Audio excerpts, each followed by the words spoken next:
Hello, Neogenians. Welcome to Dawn of the New Earth. Today we're doing something really interesting. We are taking an even deeper dive into the Second Book of Enoch. I just did a video about it, but we're going to take an even closer look at it and understand it through the lens of the Tree of Life, Kabbala, and Gnosticism to check out even more secrets that are hiding in this thing, and it's going to be really good.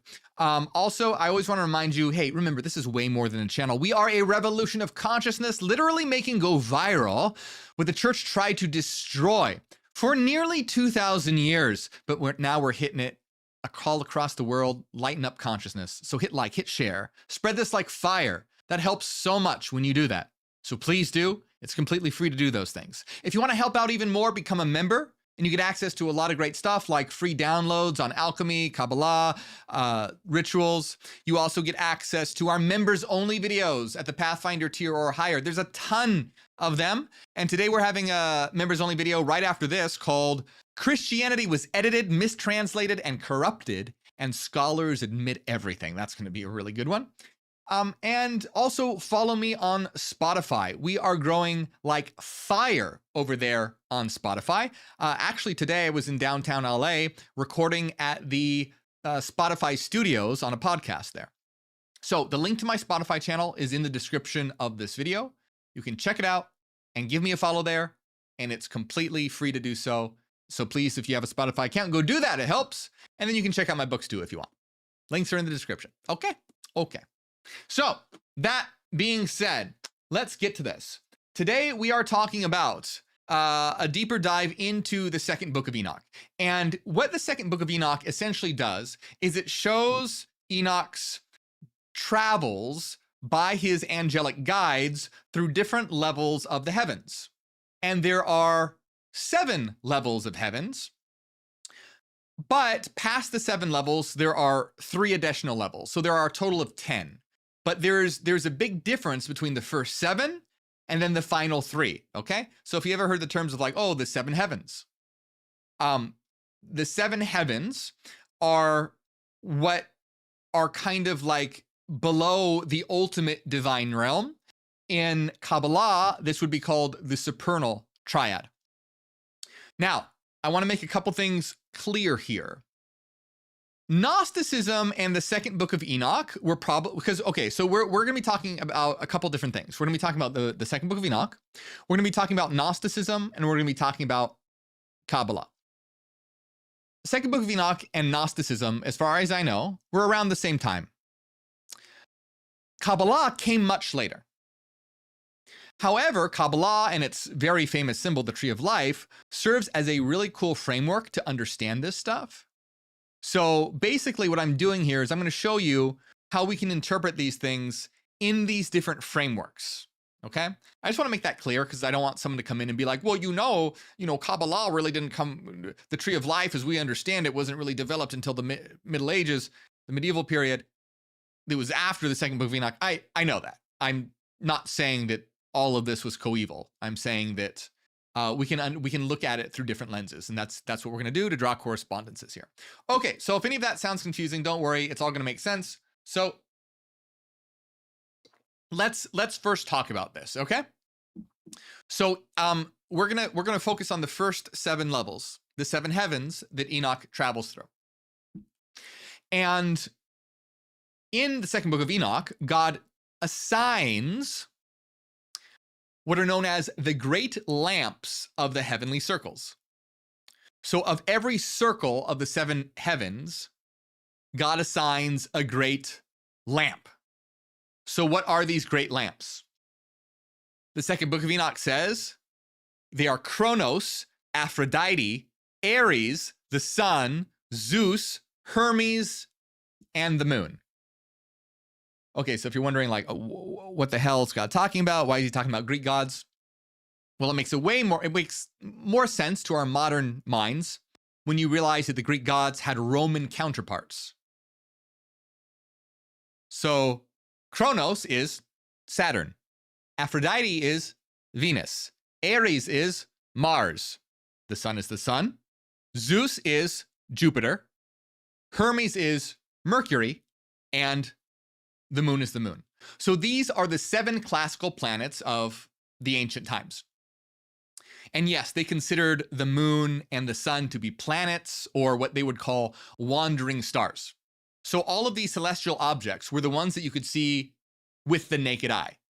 So that's why most of ancient magic and occultism is based on these 7 planets, because these were the ones that were known about until telescopes were invented and we started to understand that, you know, there are more planets out there. But it has those 7. Okay, so we have those 7, which lists as Saturn, Venus, Mars, the Sun, Jupiter, Hermes, Jupiter, Mercury, and the Moon. Now, all that makes sense. Now, with that in mind, I want to turn to Kabbala and the Tree of Life and show you why this is a helpful model to use. So this is the Tree of Life. Each one of these spheres are the Sephirot, and this is the Tree of Life as well. Each one of the Sephirot have different correspondences, 4 correspondences actually, right? So like for this correspondence, Keter, there is a divine name associated with it, a archangel associated with it, a choir of angels associated with it, and a planet associated with it. So you can think of each Sephirot as like having 4 levels, and these are 4 different worlds. The worlds of Atzilut, Bria, Yetzirah, and Asaya.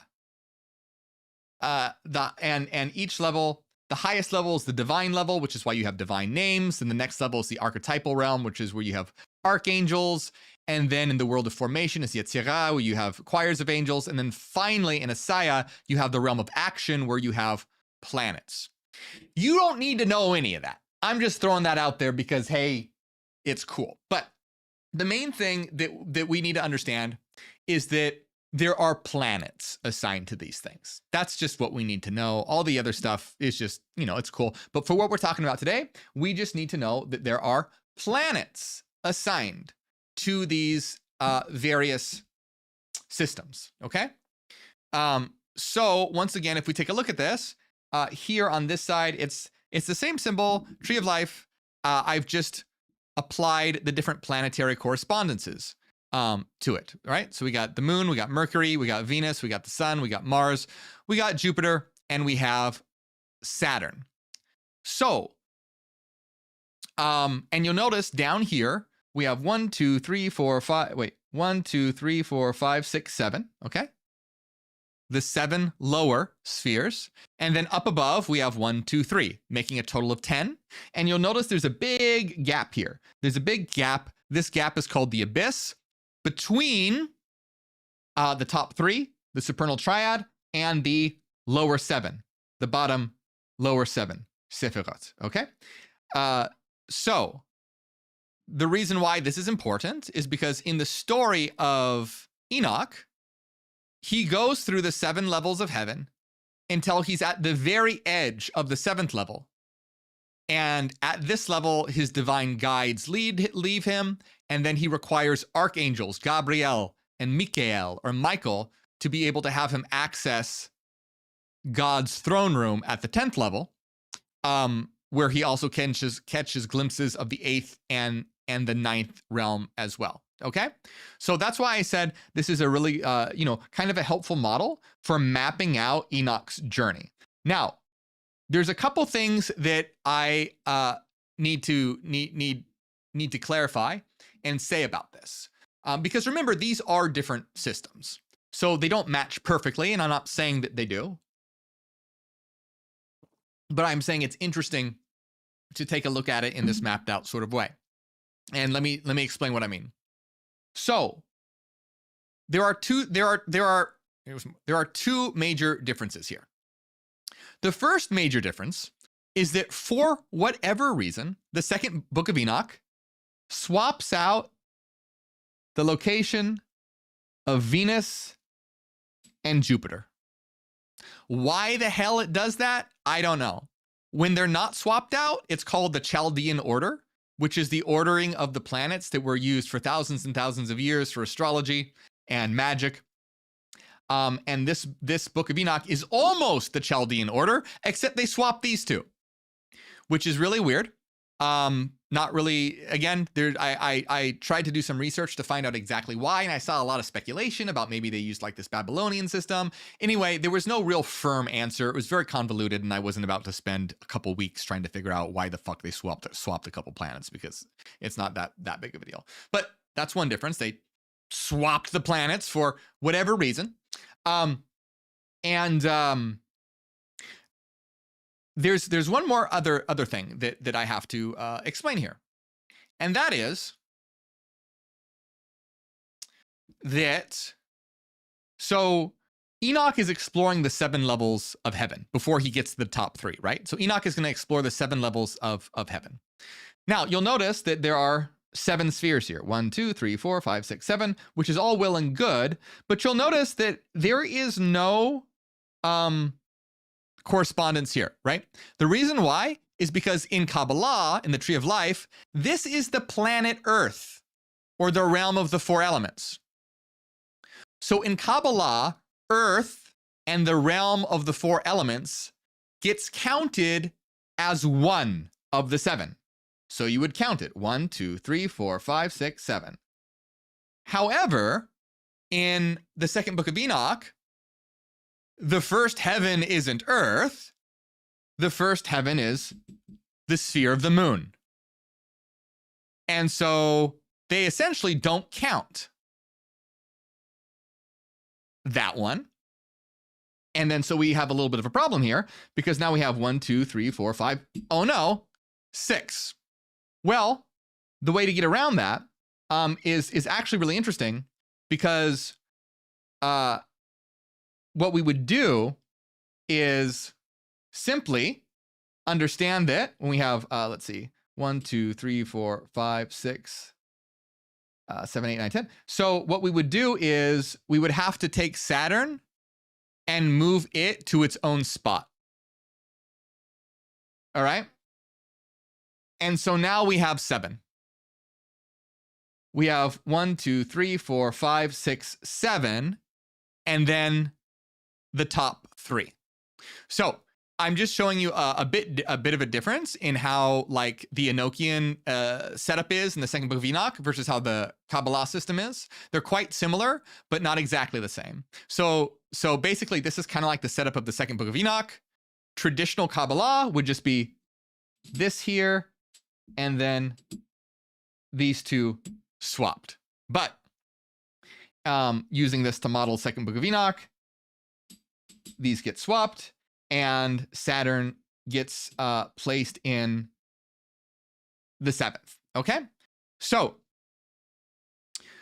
what essentially is the case is in so you might be wondering too, like, what about this realm and what about this realm? In traditional Kabbala, when Saturn is here, when I say traditional Kabbala, I'm still talking about like the Western Hermetic tradition.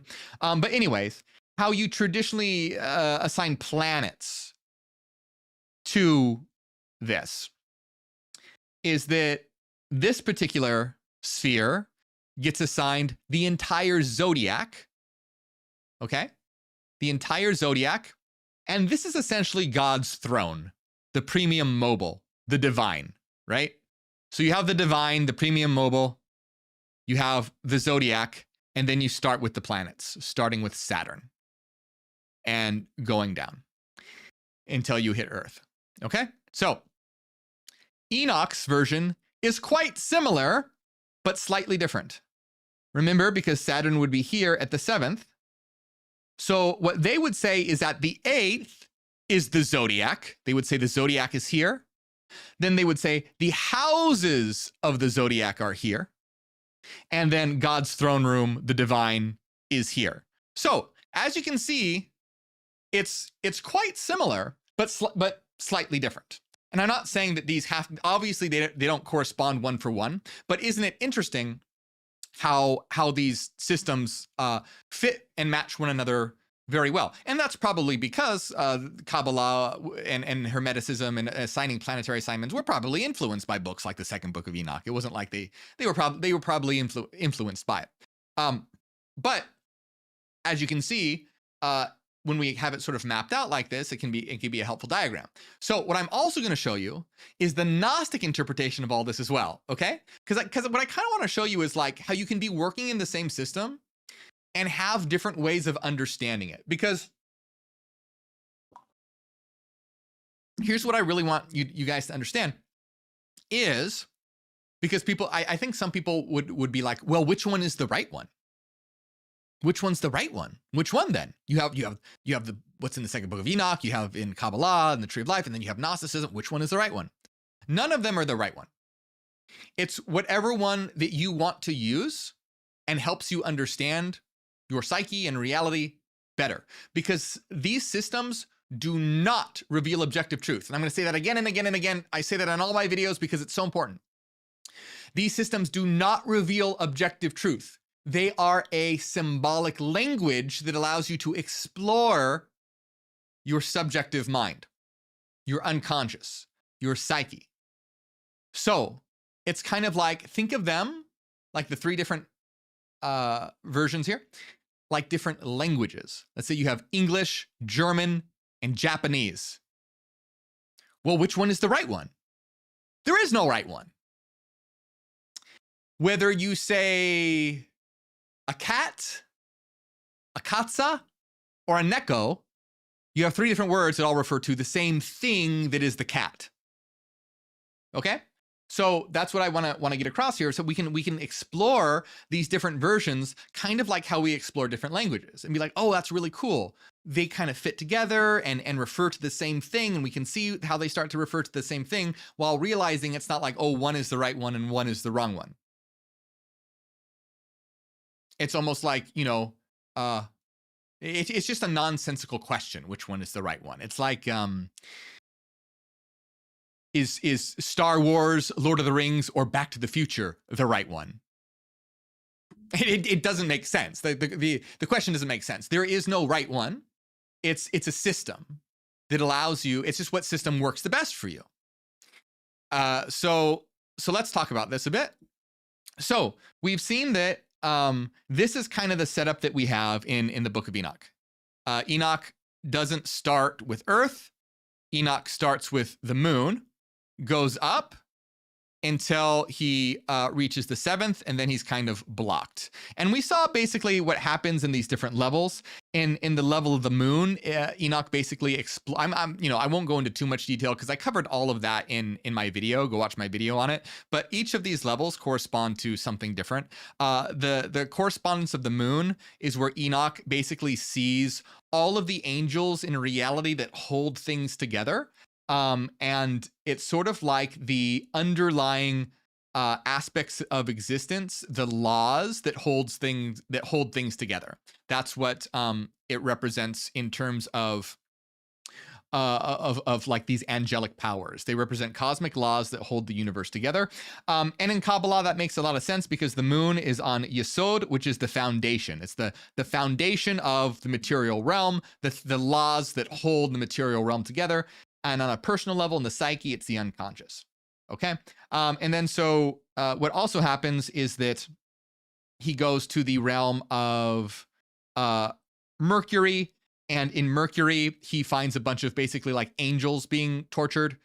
And Mercury means messenger. Angels are messengers. Mercury is also a trickster. So there you had like trickster angels basically being tortured, which doesn't sound very heavenly, but hey, that's what the Book of Enoch says. Then he goes to the next heaven, which is Jupiter in this system. And Jupiter is like a realm of abundance and giving. And in here you find paradise. Paradise is here, the Garden of Eden is here, but also, for whatever reason, hell is here too. Souls are being punished here.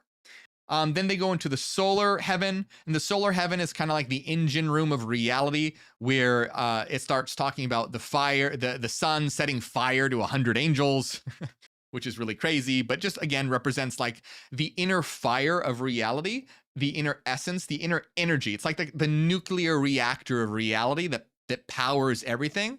It's the nuclear reactor of existence in this particular heaven. And then he gets to the next heaven, which is the heaven associated with Mars. And here we find the Watchers, known as the Grigori, 200 million rebel angels that started a war in heaven, which is related to Mars being that war, a war in heaven. And that war in heaven was led by Satan Al, Satan Al, Satan meaning adversary, Al meaning of God, the adversary of God. So Satanael and the Watchers are basically being punished in the rebellious realm of war. And then he moves to the next heaven, which is where a bunch of beings and angels are essentially like singing the universe in existence, more or less. Harmonizing reality, the frequencies and vibrations, the core code of reality, of existence. Is here. And this makes sense because Venus is all about integration. Venus is about love, bringing love and harmony. Okay, so that makes sense for that to be Venus. And then finally, Enoch goes to the seventh, which is Saturn. And Saturn is all about limitation and restriction.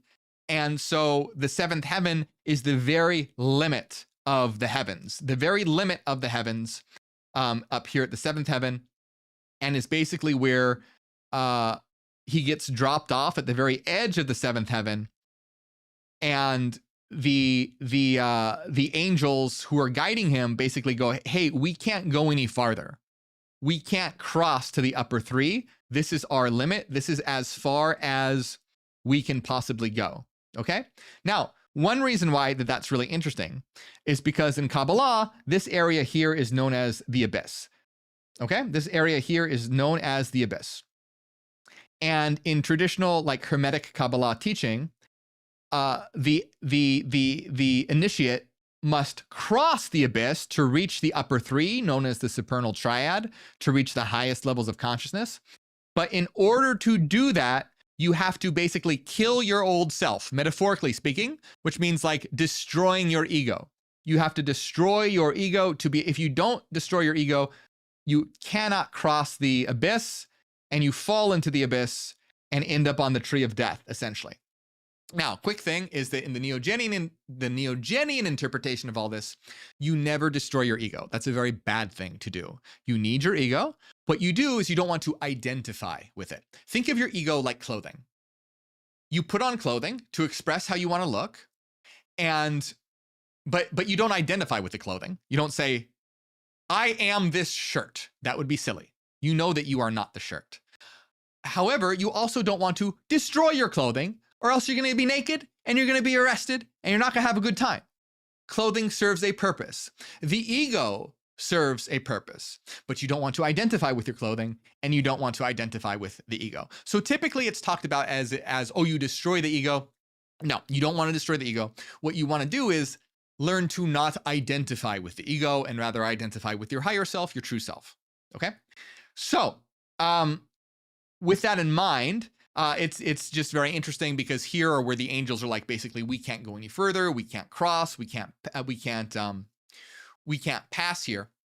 And Enoch ends up going through a transformation as he crosses into the higher three. So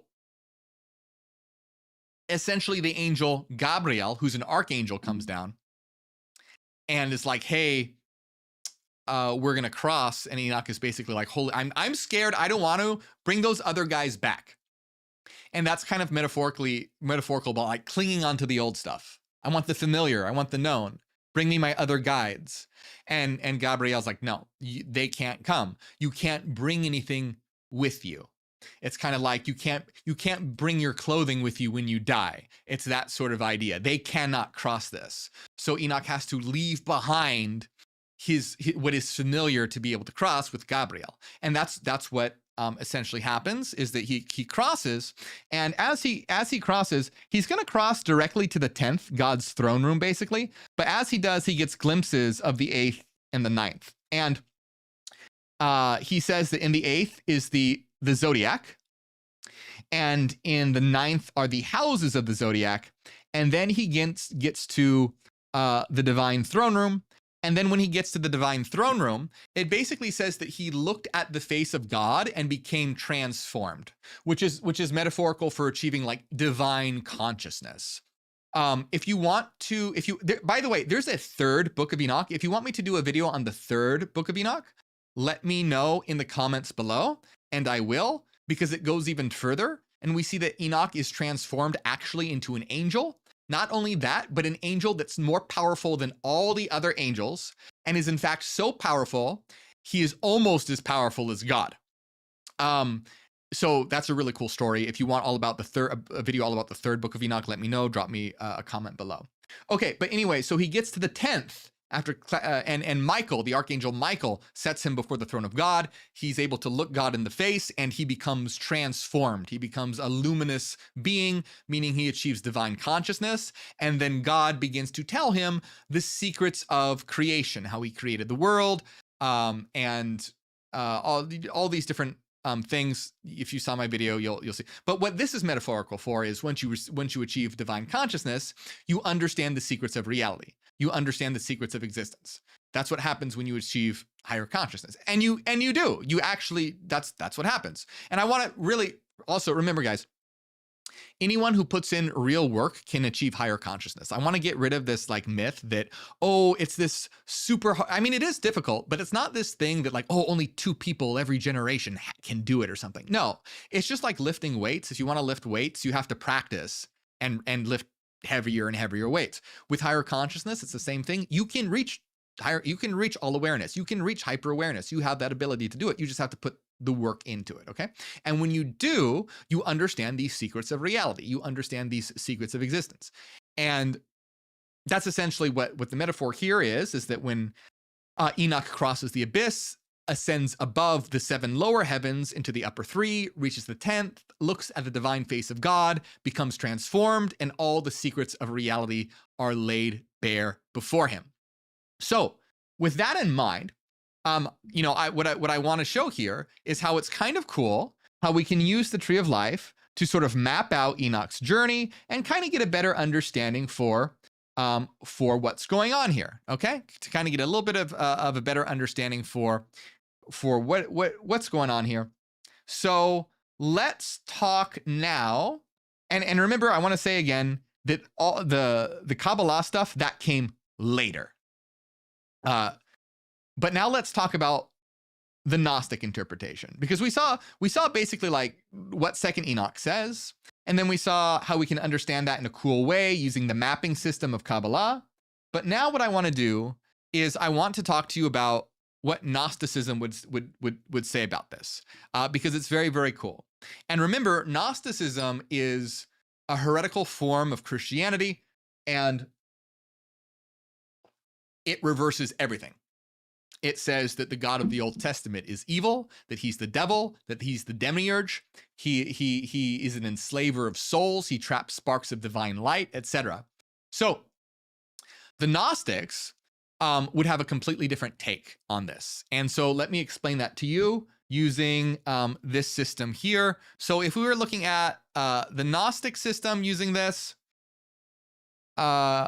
we would no longer, okay, that swap was really weird that the Second Book of Enoch does. So we can undo that swap.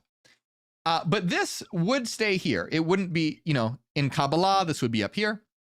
But in Gnosticism, if we were using this to model the Gnostic system, it would still be down here as well. Now, here's the interesting part, though, is that Gnosticism will include Earth, okay, the realm of Earth, and we're gonna talk about that. Okay, so let's talk about what Gnosticism says. Gnosticism essentially says that the God of the Old Testament is an evil being named Yaldabaoth. Okay, an evil being named Yaldabaoth who rules the 7 heavens. That is his domain. The 7 heavens and Earth. Okay, that's his domain. The 7 heavens and Earth is the realm of the dark god here. Not the upper realms.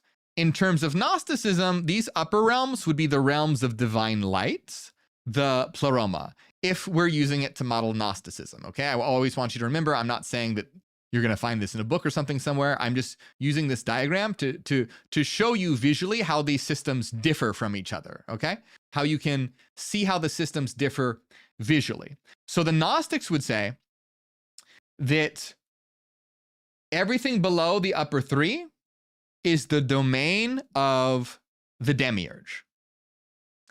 And so while Kabbala and the Second Book of Enoch puts the zodiac up here, Kabbala says the zodiac is here. Second Book of Enoch says the zodiac is here and the houses of the zodiac are here. Gnostics would be like, no way. They're like, no way you're putting the zodiac up here in the realms of divine light. That's total bullshit. The Gnostics said that the 12 signs of the zodiac are archons of the demiurge. That they are demons of the demiurge and are associated with controlling the lower realms. Okay? So you could kind of imagine the zodiac is sort of like being around all of these. Okay? It's sort of the controllers of everything else, the 12 archons. Now, so what Yaldabaoth did, the demiurge, is he spawned 12 archons, which are the 12 signs of the zodiac. Then he assigned 7 of those 12 as the planets, okay? So each of the planets, the 7 planets, are associated with archons as well. And then he assigned 5 to the bottom of the abyss, which is Earth. Why 5? Because there are 4 elements and 1 hidden element. Fire, earth, air, and water, and ether. And so, according to Gnosticism, anything that is 7 and below is hell. So, according to Gnosticism, this is the divine realm. Anything below it is hell. And earth is the bottom of the abyss, the lowest point in hell. It's not just hell, it's hell's basement. So all these 7 heavens, the Gnostics called the 7 heavens of chaos. They're false heavens. They are heavens of destruction. They are levels of hell, essentially. All right? Because they saw all of these forces as influences of the demiurge and the archons that one had to overcome them, rather than looking at them as sort of like helpful guides or something like that. They looked at them as forces that needed to be to overcome. So the Gnostics would say that this whole realm below, I know the shadows are kind of bad. I'll rearrange my light next time. It's not great. But so Yaldabaoth is in the realm of the 7. He cannot cross to the 8th. He cannot cross the abyss. On the origin of the world, it says between the 7th and the 8th is an infinite void. There is an infinite void between the 7th and the 8th. Okay, there's an infinite void. Yaldabaoth cannot get up there to the 8th. This is his realm. This is his domain. The 7 heavens of chaos and earth, the bottom of the abyss. So here's some really, really cool stuff. All right. So first of all, let's talk about, remember how Sophia is the one who births the demiurge. Okay. So for those who aren't too familiar with Gnosticism, you have the one, which is the divine mind.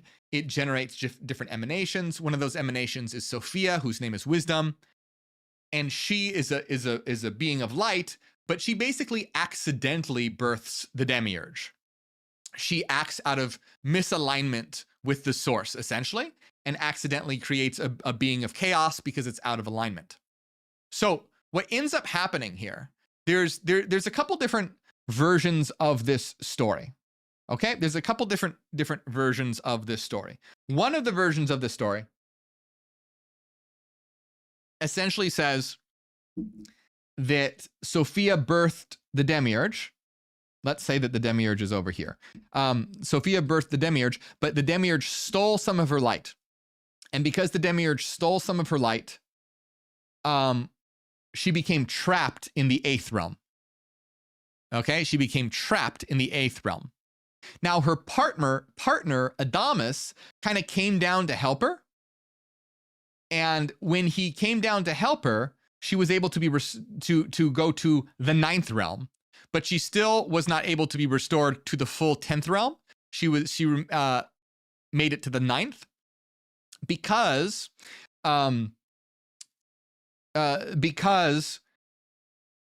the spark of light that Yaldabaoth stole, he scattered in humanity. So she cannot be totally restored until we are all restored.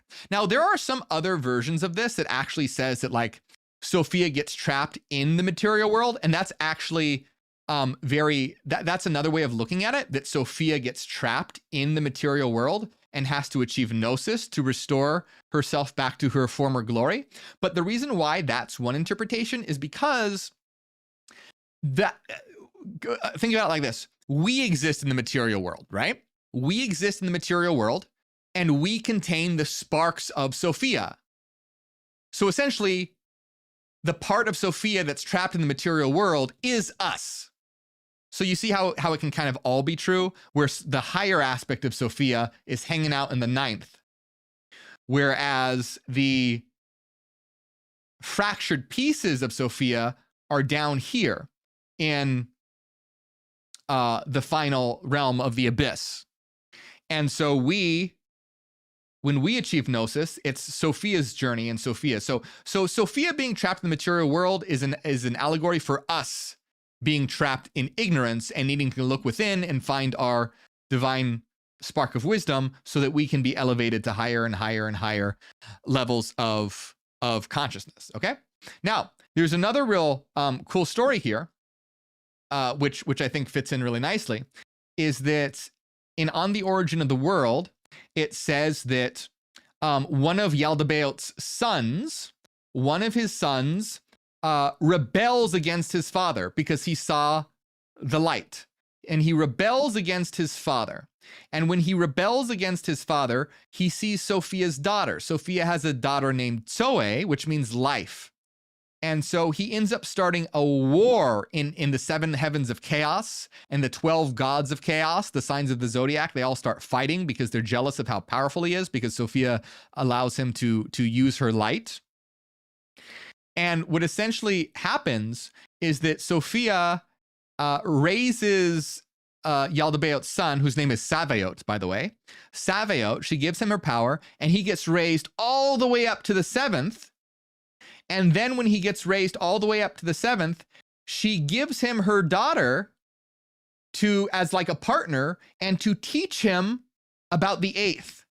So he ends up getting to go up to the 8th with Sophia's daughter, which is super awesome. So showing that even like archons can be redeemed by the light. And it's just a really cool love story. One thing that I think is really cool about Sabaoth, by the way, in terms of planetary correspondences, is this. So if you remember, this sounds kind of like the story of Lucifer, doesn't it? There was a rebellion in heaven, and there was a war in heaven by this individual that wanted to be higher than God. Well, in this version, this individual that wanted to be higher than the demiurge, the false god, which is fine. That's not a bad thing. You want to be higher than the, shitty landlord god. But it's very similar to like that story of the rebellion of Lucifer.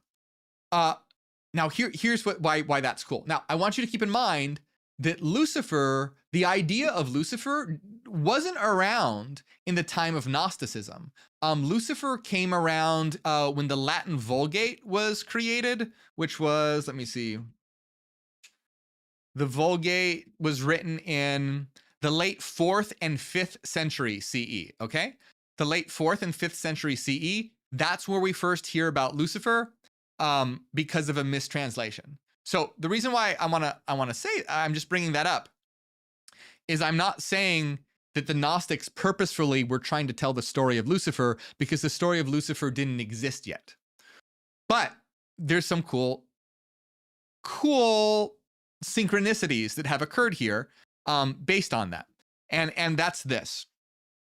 Depending on how you read the Gnostic texts, Tsaveot is either associated with Mars or Venus. Depending on how you read the text, you can read it from the bottom up or the top down. And it's not exactly clear which way it's supposed to be read. So it can either be associated with Mars or Venus. Now, here's why that's super cool. First of all, Venus is associated with Lucifer, because Lucifer is literally the word that is used to refer to Venus in the morning. The morning star. Lucifer means morning star, refers to Venus in the morning. It's also the sphere of love. And what happens? He falls in love with Sophia's daughter, Life, Zoe. But what else happens is he starts a war in the 7 heavens of chaos and against the 12 gods of chaos. And Mars is all about war. And also what's cool is that we typically associate Mars with masculine energy and Venus with feminine energy. We even, in our culture today, use those signs to denote masculine and feminine. So it's just really cool. I'm not saying that this was done intentionally, but it lined up in a really cool way where you have this character of Tsaveot who falls in love with Sophia's daughter, who has a very similar role as Lucifer the Lightbringer, who starts a war in heaven and in the false heavens, and then ascends to the highest realms of light, able to set up his mansions above the mansions of Yaldabaoth. I think the book says that his mansions were like 7 times greater than anything that his father could create. So he had a big flex there. Now, there's one other thing that I want to discuss here is that remember that Adamas sort of came down to help out Sophia. Well, what happened when Adamas came down to help out Sophia, he got kind of contaminated by the lower realms. I know a lot of people always ask, like, well, if eons are so powerful, how come they just don't come down to the lower realms? Well, there's 2 answers to that. One, because it's a story, it's a metaphor. It's not literally true. But also in terms of Gnostic mythos, every time an eonic being goes to the lower realms, it risks contamination and getting trapped. Like Sophia couldn't go back to her former glory because she got her light stolen. Now, there are times when certain eons come to the material world and it's fine, like when Alalith visits Norea. But when Adamas comes down to help out Sophia, what happens is that he basically became partially corrupted by the lower realms. And so what happens is, for Adamas, he's not even able to get back to the 8th. What happens is he kind of gets trapped in this limbo realm, in this void realm between the 8th and the 7th, that I believe the book literally says, on the origin of the world, says the limitless void between the 7th and the 8th. And so Adamas gets trapped in this limitless void. But what does he do there? Well, he doesn't just hang out there and cry about it. He creates his own dimensions and own heavens and his own realms that are like infinitely better than anything that Yaldabaoth could create. So, long story short, this is where Yaldabaoth gets jealous because he sees, okay, there's this god, Adamas, who's better than me. And then that's when they create a material body and start trapping souls of light into matter to get them to forget what they are and to get them to be their eternal slaves. That's essentially what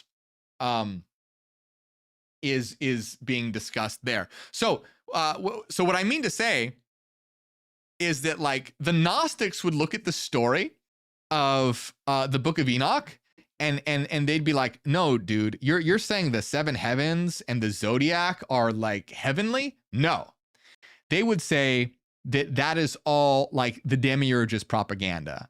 When Enoch is brought above to the top 3, they would say that the demiurge is lying to you. You're still stuck in the bottom 7. The demiurge is just putting on a magic show. He's tricking you into thinking you're going into the higher realms, which is exactly what the Cathar book, The Secret Supper, says. The Cathar book, The Secret Supper, says that the false god, which they equate with Satan, took up Enoch and showed him his false glory. So yeah, the Cathars, who are similar to Gnostics, said that the material world was created by Satan and took Enoch up into his fake heavens, convinced him he was God, and then had him write scriptures to fool the world into thinking he was God. Basically, ghostwrite the Bible. So Satan ghostwrited the Bible, basically, according to the Cathars, more or less, and to teach human beings to sacrifice and to lead them away from the kingdom of heaven. So it's just really interesting here is when you look at the traditional interpretation on like the Second Book of Enoch. It's this ascent through higher and higher and higher levels of consciousness until you reach divine consciousness and you understand the secrets of heaven. It's also really cool that we can then use the Tree of Life and Kabbala to kind of get a visual map of what's going on, and it fits pretty well, even if it's not totally perfect. A perfect matchup. It fits pretty well, minus a few alterations that you have to do. And then it's cool to see what the Gnostics would have said about all this is that they would have said, all of this is hell. Only this is the true realm of light. Any being that's telling you that the zodiac is up here is fucking with you, because the zodiac is still down here, and these are not levels of heaven. They are levels of hell, and Earth is the very bottom of the abyss. And that's what the Gnostics would say. They would say that you need to ascend past the forces of the planets and the zodiac so that you can free your mind and be the master of your fate, free from any controlling archonic influences, so that you can realize the divinity within and transform yourself. Now, and so I think the main thing that hopefully you guys are getting from this is how I want to show you guys how you can, it's like using 3 different languages. Kind of, not exactly like that, but how you can take the same story and have a different interpretation. Which one's the right interpretation? There is no right interpretation. It's the one that resonates with you most. And so like for me, Gnosticism resonates with me most because in the Second Book of Enoch, you got, God claiming about how he's the only God, everyone needs to worship him, everyone needs to sacrifice to him, and he's this like egomaniac. To me, I don't like that symbol as the ultimate source. For someone else, that might resonate with them, and that's totally cool. Nothing wrong with that. For me, I like the Gnostic version that says that egomaniac is a bad guy, and the real source is this silent, transcendent light of energy. To me, that resonates with me much better as the source of reality than some guy literally going, oh, I'm going to flood the world because of butt sex. Can you imagine the limitless light getting mad about what you're doing with your back door? Like, it's just, that doesn't resonate. If it resonates with other people, that's fine. There's no right way. There's no correct way to use these systems when essentially what we're trying to do is use them as tools for self-development. And that brings me to my last point is like, why the fuck does this even matter? Even though this is a cool system and a cool story, ultimately what this is a story to understand the psyche. It's a story to understand the psyche. Let's just put this back here for a minute. So remember, this system, this tree, is a symbolic map of your psyche. So these aren't about literal planets in the sky. They represent different aspects within you. So the moon represents your intuition. Mercury represents your rational and logical thinking. Venus represents your emotions, love, and desire. The sun represents your ego consciousness. Mars represents your willpower and drive. Jupiter represents empathy and memory. And then Saturn represents your ability to think in terms of logic and reason and causality. And then over here, this sphere is about the experience of divinity. And then this sphere is your higher self, the ultimate aspect and core of who you are, which is actually the entire tree itself. So what we use this for is about balancing ourselves, because we need to balance all of these energies within ourselves. We need to balance our intuition with our left brain thinking and right brain thinking, with our willpower and empathy and memory and our ability to set boundaries and understand things logically and to have a connection to our higher self and have an experience of divinity and be connected to our higher self. So our egoic identity is not our true identity, but rather is in service to the higher self. And then this all gets actualized in our actions. Malkut, the very bottom, earth is where this is all our psyche, personal unconscious here, collective unconscious here. The above the abyss is collective unconscious, below the abyss is personal unconscious, and then the very bottom, Malkut, is the realm of action. It's your behavior.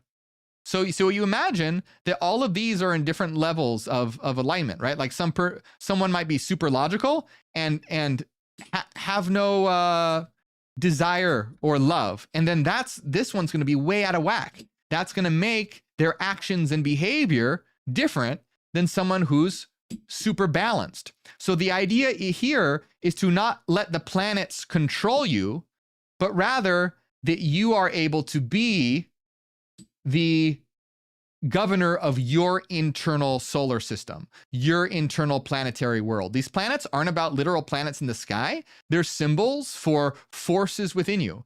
Rather, that's your intellect, your desire, your ego, your intuition, your memory and empathy, will and justice, as well as setting boundaries, your higher self, connection, experience of divinity, etc.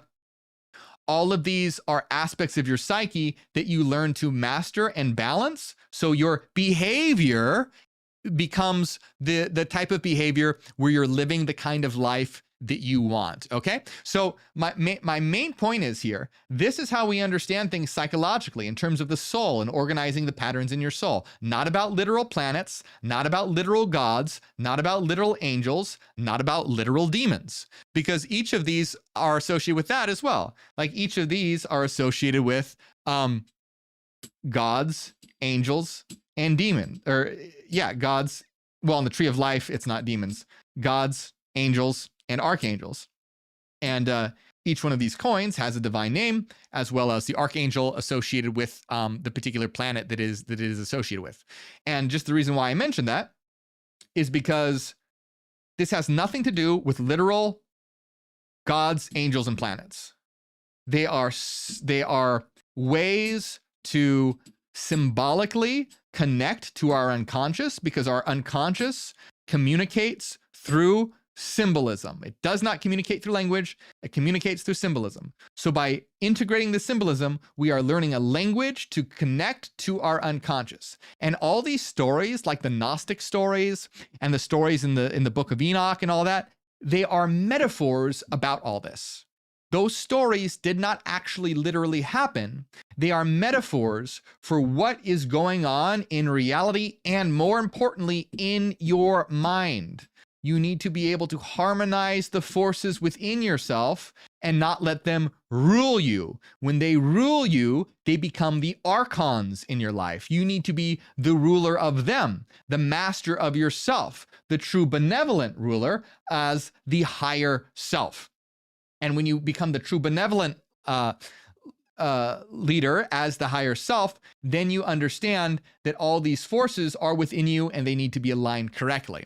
So that's really the important thing to understand here, is that in our system, who our enemies are the archons. The archons are our enemies. But the archons, in terms of being enemies, doesn't mean like actual alien creatures or something like that. You have the archons of religion, the archons of ignorance, the archons of culture, the archons of propaganda, the archons of depression, the archons of anxiety, the archons of addiction. Now, when you go to a deeper level, on a surface level, it's like, yes, these are our enemies. We need to defeat the archons. But when you go to an even deeper level, you realize it's not so much that they're your enemies and you're trying to defeat them, but you're trying to integrate their power, because ultimately they're not trying to hurt you. They think that they're helping you. Like with addiction, for example, a demon associated with addiction might drive you to drink alcohol because it's trying to numb you from depression, for example. So that this demon is like, oh, you're depressed? Here, I know just the thing. Go drink a 12-pack. Now, obviously, that's not good and not healthy. You don't want to do that. But the demon, which is a psychological complex in the mind, in terms of Jungian psychology, in terms of internal family systems, it's called a part.